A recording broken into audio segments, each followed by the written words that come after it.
I'm not going to tell you what to think. I'm just going to show you what happened and let your brain do the rest. All that is up to you, because once you see this, it is impossible to unsee. In December of 2021, the FBI installed a surveillance camera overlooking this building just off Lake Street in Minneapolis. At the time, it was Safari Restaurant, which overall took in $12 million in federal child meal payments through Feeding Our Future. Safari's former co-owner, Salim Saeed, is on trial alongside Amy Bach, the Feeding Our Future executive director. Safari claimed to feed 4,000 to 6,000 kids a day. Its invoices and meal counts shown to the jury alongside the video. An FBI agent testifying that an average of 40 people came and went during the 6 weeks it was surveilled. The FBI set up a total of 12 cameras at sites claiming to serve extraordinary numbers of meals. Another was at a deli in St. Paul, also registered by defendant Salim Saeed, which claimed 1,800 meals per day. The video shown to the jury showed an average of 23 people a day coming and going. The jury was shown dozens of invoices, meal counts, and emails seized from Feeding Our Future's headquarters in St. Anthony. Some showed links to websites that randomly generated names and ages to create rosters of children who were served meals. Many were signed or sent by Amy Bach, who's charged with wire fraud, along with bribery for the alleged kickbacks that she received. Her defense attorney tried to raise doubt when it cross-examined the FBI agent that they didn't see the back entrance where it's possible meals left packed in trucks for delivery. He pushed back, insisting they'd still see congestion. To that volume, he said, I would say it would not make any sense. That case became one of the biggest COVID-era frauds in America. And the kicker, Minnesota's own Department of Education had red flags, massive spikes in reimbursement requests, impossible meal counts, and they still rubber stamped the paperwork. Now, this new audit proves what everyone with a brain has been saying for years: incompetence starts at the top. When the governor's own office is sloppy with receipts, how can he possibly keep his agencies in line? Republican Senate Leader Mark Johnson said it perfectly. Quote, sloppy accountability at the top breeds waste and abuse everywhere else. And he's right about that. You cannot preach fiscal responsibility when you are overpaying employees, losing state property, and mismanaging vendor payments. And it's not just the Feeding Our Future mess.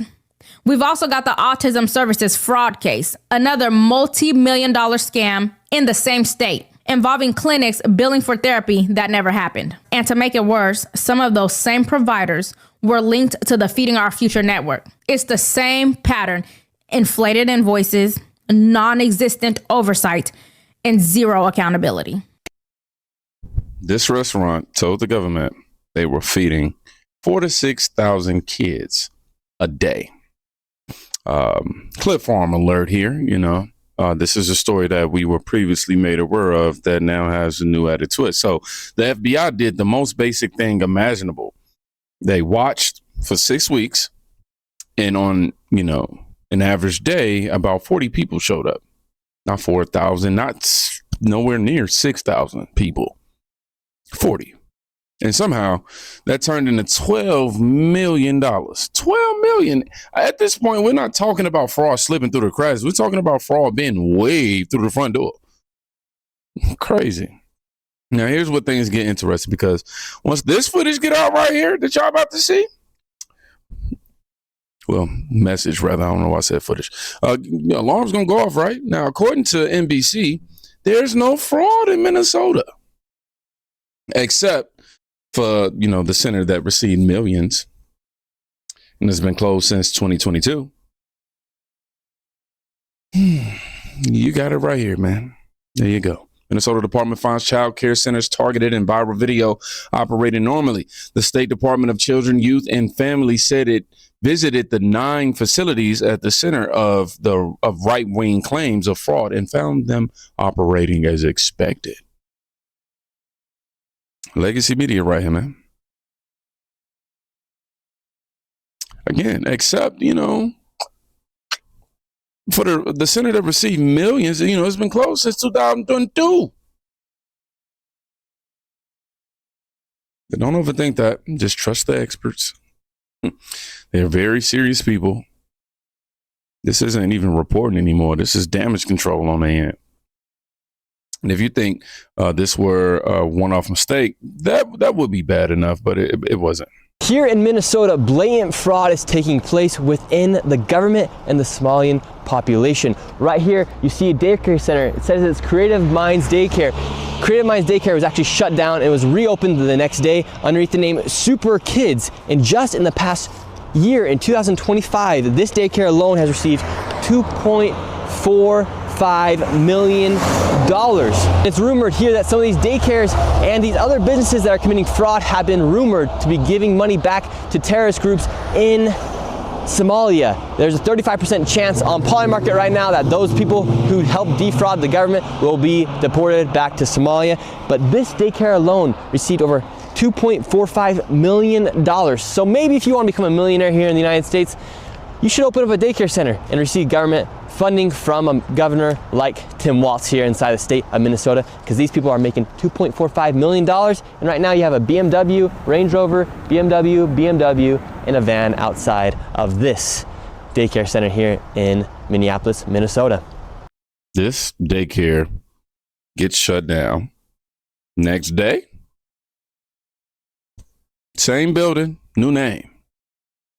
I was used to seeing this with like some of the Chinese food restaurants growing up. And I didn't know why until I got older, but and just like magic, $2.4 million show up if you change the name. It's not a loophole, right? That's the system saying, don't worry, look, y'all, we got you. You good. And they're not even trying to hide it anymore. That's the crazy part.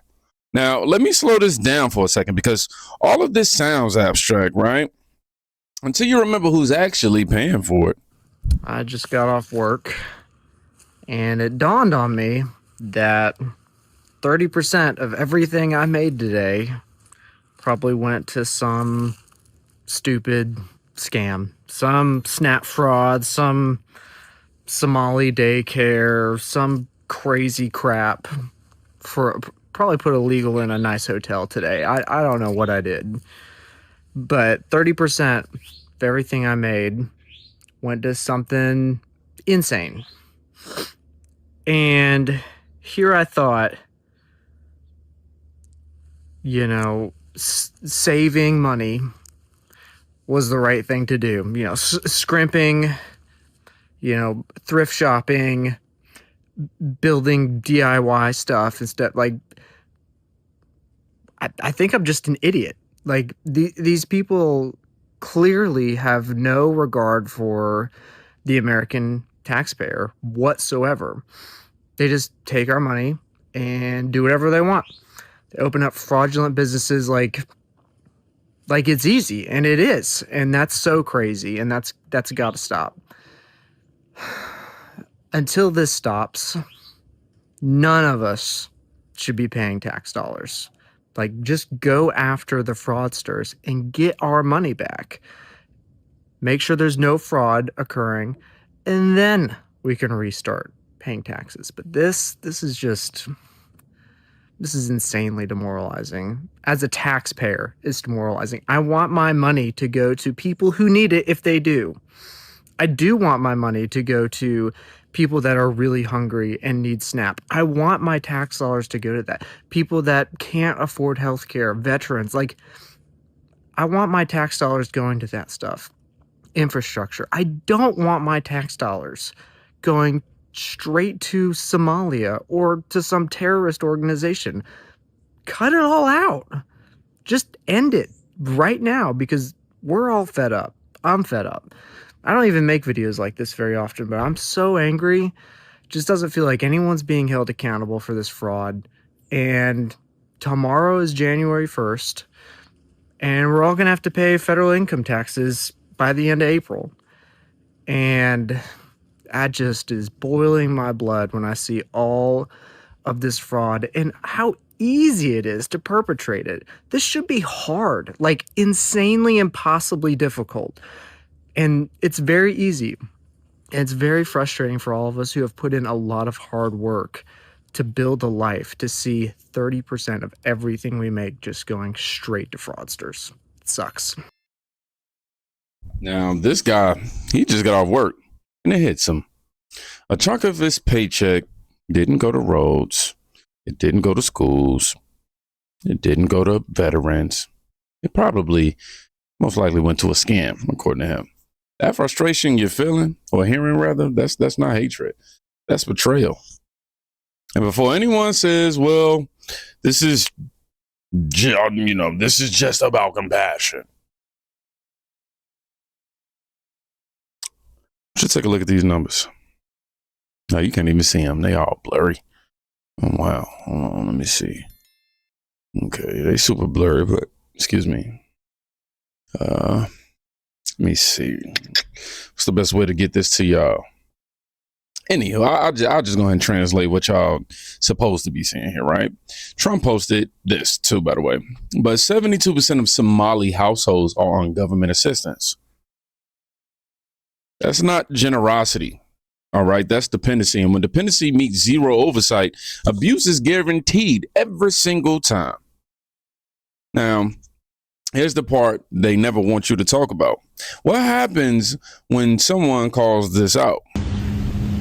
Let's go for it, Megan. Well, I wouldn't worry too much about this one. That piece of joy.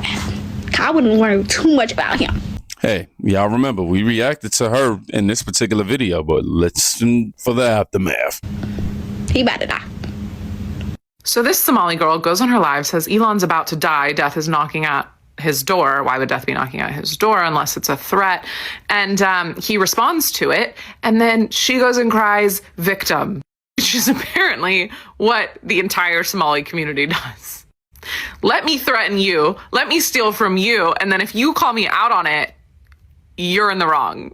This whole situation has put me in truly great danger.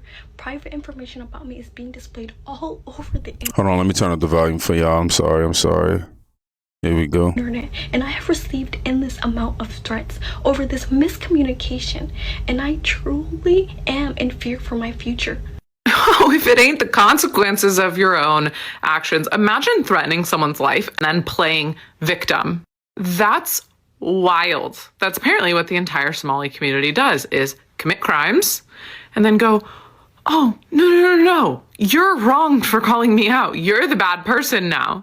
What a wild mentality. And I have a question. If I now identify, since that's fluid, I now identify as Somali, can I threaten someone's life and then play victim?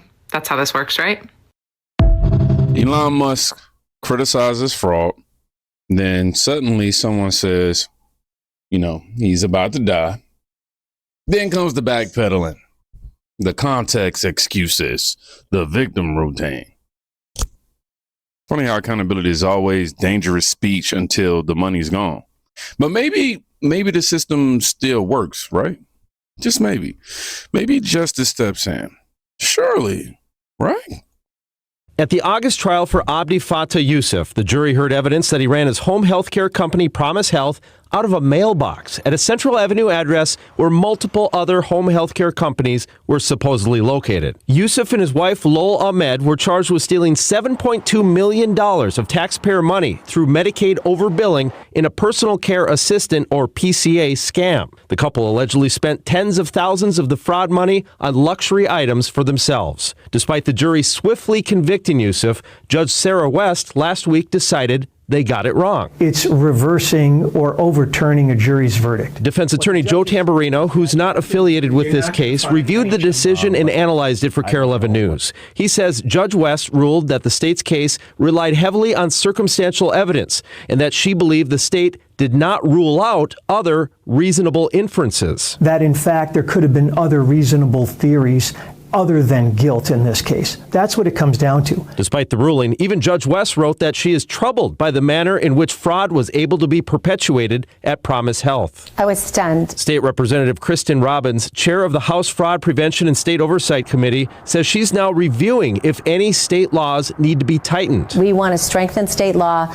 so that we can get prosecutions out of these cases, because clearly a jury thought he was guilty. Jurors in the case can't believe the decision. I am shocked.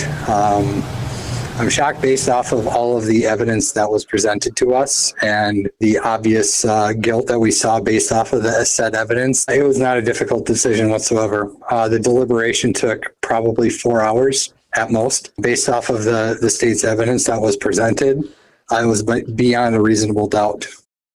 The attorney for Mr. Youssef, Ian Burrell, sent me a statement today that says, in part, Judge West's ruling affirms what we have maintained from the beginning, that our client, Mr. Youssef, was wrongfully accused and did not commit fraud or racketeering.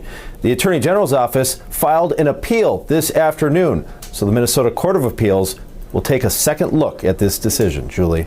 So, Lou, did Mr. Tamburino, did he have any kind of emotional reaction? And this is pretty stunning. This does not happen.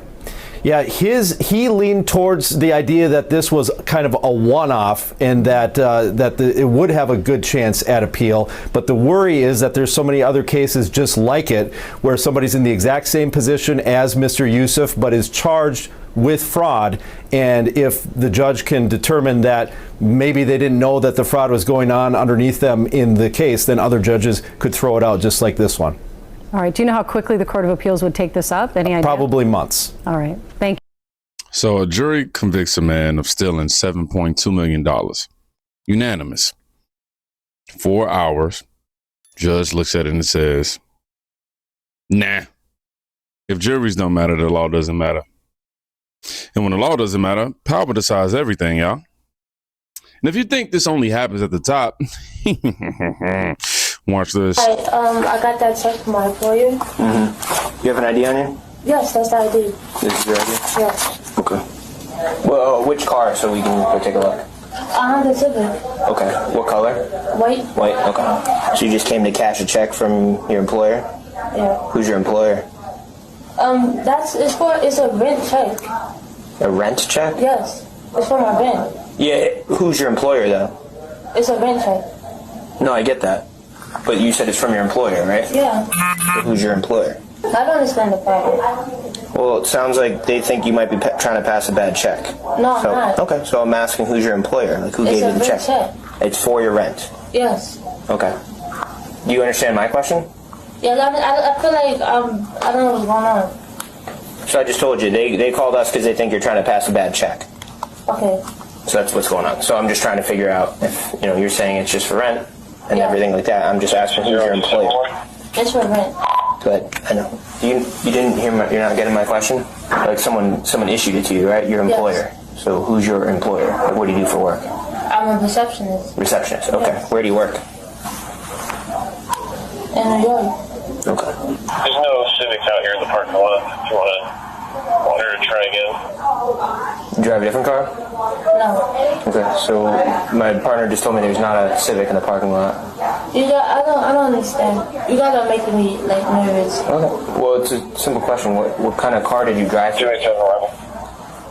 A white Civic car. Okay. So where'd you park it? Behind back? Yes. So again, who is your employer that cut you the check? Samaya. Yeah. Who's your employer? So your friend last to you? Roger. I have on the timeline. You want to just tell me what's going on? Obviously, I'm not stupid. You know what I mean? Yeah, I'm not stupid either. Okay. Yeah, making me feel bad. Well, the car that you came in with just got stopped by the state police trying to leave. You know what I mean? Yeah. Probably because you told them that we were here. So we want to tell them what's going on? Or I'm just going to go off what they said, and that's what, it's going to be that. I'm just trying to give you... You're going to do what you're going to do regardless. No. Yes, you are. Okay. So do you want to tell me about the check, or yes, no? I was issued that check. Okay. By who? Yeah. By who? It shouldn't be too hard of a question, right? Yeah, I don't sure. Okay. You can hang tight right here. So, can you explain what's going on? So we can tell it's a counterfeit check. How do you do that? So we look at images of recently cashed items, and it doesn't match anything. The signature's not a match, so that tells us it's counterfeit. So the signature's not a match to the other checks that have been cashed by this account? You want me to pull one up and print it? Yes. Counterfeit checks, fake stories, refusal to answer basic questions, and even then, the system hesitates. Why? Because enforcement is optional now. Somali called writing counterfeit checks, signing them, and then trying to cash them. The scam alert came because the signatures didn't match. When asked who her employer is, she refuses to answer, yet insists that's who the check came from. And finally, the part that should scare everyone. This shit cannot be real life. Let me introduce you to Abdi Desain. Abdi is currently running for state Congress in Minnesota, and he is a Somali business owner. What type of business do you think he owns? Come on, just take a guess. Yeah, he owns the Blooming Kids Child Care Center. I seriously wish I was making that shit up. Now, how many violations do you think the Blooming Kids Child Care Center has received over the last 3 years? 82. Oh, and they don't just get caught doing one thing bad. No, they've received violations for a variety of things. No first aid kits, unsanitary conditions, no supervision for the kids, violating their license agreement by not operating within the terms, actually beating some of the kids. They got called out for not having any furniture, not having any furnishings, not having any equipment, not having any toys. They actually got caught not even having a single chair in the entire facility. Like, literally, this building was just bare bones and empty. And they claim to take care of 150 plus children and receive millions of dollars in taxpayer funding every year. Now the guy that owns that is probably going to be in Minnesota's Congress. This shit just keeps getting worse. Hey, daycare owner. 82 violations, one chair for over 100 kids. Running for office. This is what happens when fraud isn't punished. You know, this is what happens when it gets protected. This isn't about race. You know, this isn't about immigration. This is about accountability. And if we don't demand it, we're not victims anymore. We're sponsors. Now, if you made it to the end of this video, I want you to comment 40 people, because that's all it took to expose this whole thing. And it also lets me know that you made it to the end of the video. Other than that, y'all be safe. Please go check on a friend today. You can quite literally be saving their life. Peace.